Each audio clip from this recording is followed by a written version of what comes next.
ਦੇ ਵਿੱਚ ਹੀ ਅਸੀਂ ਗਿਣਦੇ ਹਾਂ ਉਹਦੇ ਨਿਵਾਰਨ ਲਈ ਔਰ ਉਹਨਾਂ ਨੂੰ ਨਿਆਂ ਦਿਲਾਉਣ ਦਾ ਕੰਮ ਵੀ ਕਰਦੇ। ਦੂਸਰਾ ਅਸੀਂ ਦੇਖਦੇ ਹਾਂ ਕਿ ਸਮਾਜਿਕ ਤੌਰ 'ਤੇ ਵੀ ਬਹੁਤ ਸਾਰਾ ਜਿਹੜਾ अन्याय हो रहा और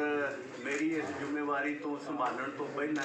तुसीं आप जानते हो कि पंजाब च बहुत सारे केस मैनूं उत्थे विजिट करने का मौका भी मिलिया और उन्होंने समाजिक तौर पर उन्होंने निवारण के लिए उन्होंने इंसाफ दिवाना भी इहदा जिहड़ा काम है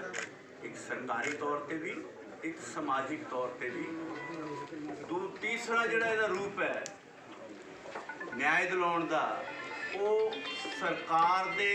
वल्लों बहुत सारिया योजनावां बनाईयां जांदियां जिहदे च विशेष रूप च हर महकमे वल्लों योजनावां जिहड़ियां अनुसूचित जाति दे व्यक्तियों वास्ते बनाईयां जांदियां और उहदे लई सरकारां स्पैशल कंपोनेंट प्रोग्राम के तहत SC दे लई बहुत वड्डा फंड केंद्र वल्लों भी आउंदा और बहुत सारिया योजनावां सूबा सरकारां भी बनाउंदियां ने पर वो देखण दे विच आया कि वो धरातल दे उत्ते पूरी तरह लागू नहीं होंदियां किते ना किते सरकारी अफसरां वल्लों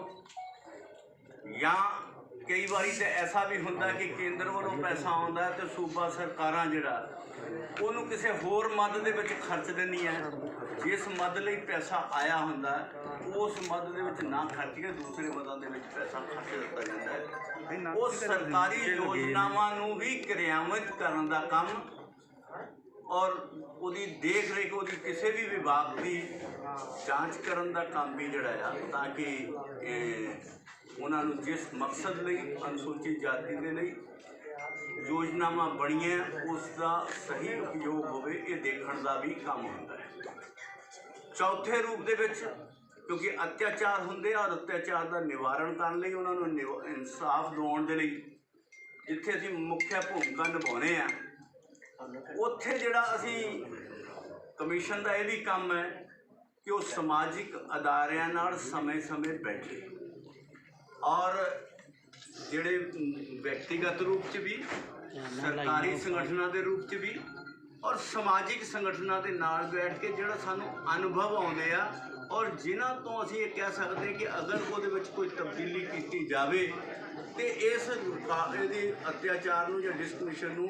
रोकण च सहायक हो सकता है। उहदे लई भी समय समय के उत्ते असीं केंद्र सरकार नूं और मानयोग राष्ट्रपति जी नूं अपने संविधानिक मर्यादा च रहिंदे होए उन्हां दे सुझाव भी दिंदे आ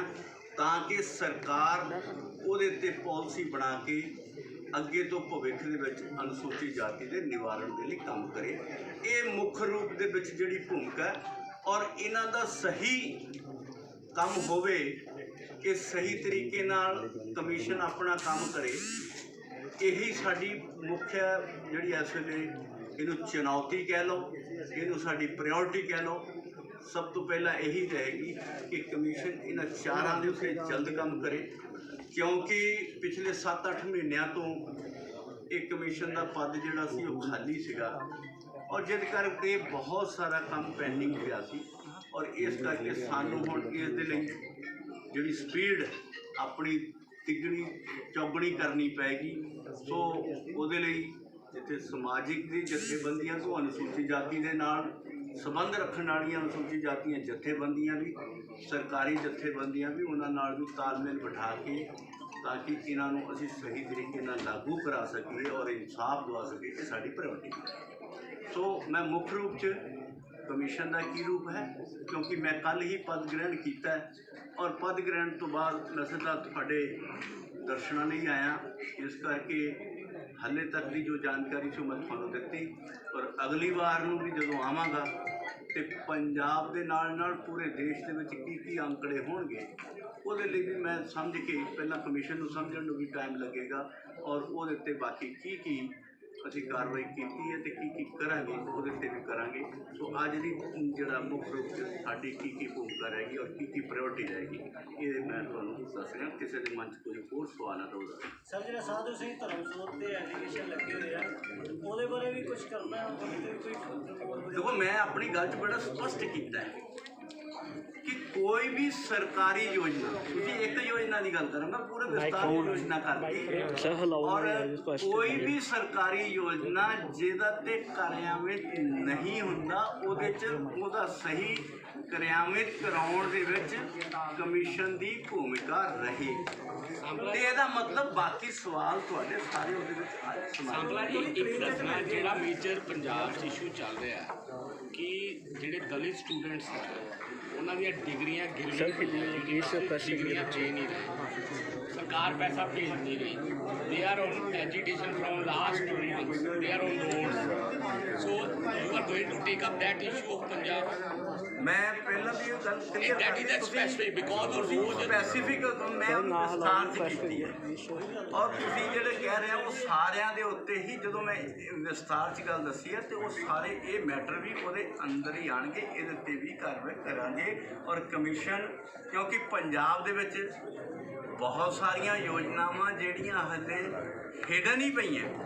ਜਿਨ੍ਹਾਂ 'ਤੇ ਸ਼ਾਇਦ ਮੀਡੀਆ ਨੇ ਵੀ ਚਰਚਾ ਨਹੀਂ ਕੀਤੀ, ਕਿਉਂਕਿ ਪਰ ਇਸ ਵੇਲੇ ਸਕਾਲਰਸ਼ਿਪ ਵਾਲਾ ਬਹੁਤ ਵੱਡਾ ਮੁੱਦਾ ਤੁਹਾਡੇ ਸਾਹਮਣੇ ਰਿਹਾ, ਪਰ ਅਸੀਂ ਉਹਦੇ 'ਤੇ ਵੀ ਕੰਮ ਕਰਾਂਗੇ। ਔਰ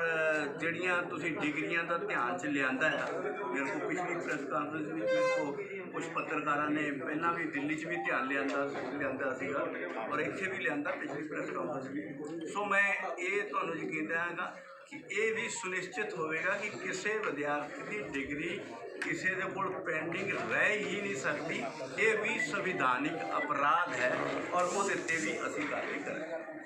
ਐਸਸੀ ਕਮਿਸ਼ਨ ਹੈ ਜੀ, ਇਹਦੇ 'ਚ ਸੋ ਮੋਟੋ ਦੀ ਵੀ ਪਾਵਰ ਹੈਗੀ ਹੈ। ਕੀ ਕੁਝ ਮਾਮਲਿਆਂ ਦਾ ਸੋ ਮੋਟੋ ਐਕਸ਼ਨ ਵੀ ਲਿਆ ਜਾਏ? ਜਿੱਥੇ ਤੱਕ ਅਸੀਂ ਕੋਈ ਕੇਸ ਸਮਝ ਆਏਗਾ ਤੇ ਉਹਦੇ 'ਤੇ ਵੀ ਐਕਸ਼ਨ ਲੈਂਦੇ ਹਾਂ। ਹਾਂ, ਕੁਝ ਐਸੇ ਕੇਸ ਵੀ ਹੋਣਗੇ ਜਿਨ੍ਹਾਂ ਦੇ ਉੱਤੇ ਸ਼ਾਇਦ ਸਮਾਜ ਦੇ ਲੋਕ ਅੱਗੇ ਨਾ ਬਦਲ ਸਕਣ ਔਰ ਐਸਾ ਵੀ ਕੋਈ ਕੇਸ ਆਇਆ ਉਹਨੂੰ ਸੋ ਮੋਟੋ 'ਚ ਲੈਣ ਵਾਲਾ ਵੀ ਹੋਇਆ, ਉਹ ਵੀ ਕਰਾਂਗੇ ਔਰ ਉਹਦੀ ਜਾਣਕਾਰੀ ਜਿਹੜੇ ਸੰਬੰਧਿਤ ਪ੍ਰਸ਼ਾਸਨਿਕ ਅਧਿਕਾਰੀਆਂ ਕੋਲੋਂ ਉਹਦੀ ਵੀ ਮੰਗ ਕਰਕੇ ਉਹਦੇ 'ਤੇ ਜੋ ਵੀ ਲੋੜੀਂਦੀ ਕਾਰਵਾਈ ਕਰਨ ਨੂੰ ਬਣਦਾ ਹੋਏਗਾ ਉਹ ਕਰਾਂਗੇ। ਸਰ, ਪੈਟਰੋਲ ਡੀਜ਼ਲ ਦੇ ਇਨਕਰੀਜ਼ ਹੋਈ ਜਾਂਦੇ। ਮੇਰਾ ਕੰਮ ਅਨੁਸੂਚਿਤ ਜਾਤੀ ਦੇ ਲਈ ਜਿਹੜੀਆਂ ਯੋਜਨਾ ਉਹ ਲਾਗੂ ਕਰਾਉਣਾ ਹੈ। ਪਰਸੋਂ ਤੱਕ ਮੇਰੀ ਭੂਮਿਕਾ ਕਿਸੇ ਰਾਜਨੀਤਿਕ ਸਟੇਟਮੈਂਟ ਦੇ ਲਈ ਹੋਏਗੀ। ਅੱਜ ਮੇਰੀ ਕੋਈ ਵੀ ਭੂਮਿਕਾ ਰਾਜਨੀਤਿਕ ਸਟੇਟਮੈਂਟ ਲਈ ਨਹੀਂ ਹੋਏਗੀ। ਕਿਸੇ ਦਾ ਵੀ ਕੋਈ ਅਤਿਆਚਾਰ ਦਾ ਨਿਵਾਰਨ ਦਾ ਕੇਸ ਕਿਸੇ ਦੇ ਧਿਆਨ 'ਚ ਆਵੇ, ਕਿਸੇ ਦੇ ਮੈਂ ਮੀਡੀਆ ਨੂੰ, ਕਿਉਂਕਿ ਬਹੁਤ ਸਾਰੇ ਕੇਸ ਮੀਡੀਆ ਦੇ ਮਾਧਿਅਮ ਦੇ ਨਾਲ ਹੀ ਸਾਹਮਣੇ ਆਏ ਔਰ ਮੈਂ ਤੁਹਾਨੂੰ ਸਾਰਿਆਂ ਨੂੰ ਅਪੀਲ ਵੀ ਕਰਾਂਗਾ ਕਿ ਉਹ ਤੁਸੀਂ ਸਾਰੇ ਵਿਅਕਤੀਗਤ ਰੂਪ 'ਚ ਵੀ ਤੇ ਆਪਣੇ ਮੀਡੀਆ ਦੇ ਰੂਪ 'ਚ ਵੀ ਸਾਨੂੰ ਐਕਸਪਲੇਨ ਕਰੋਗੇ, ਦੱਸੋਗੇ ਤਾਂ ਅਸੀਂ ਉਸੇ ਕੰਮ ਕਰਾਂਗੇ।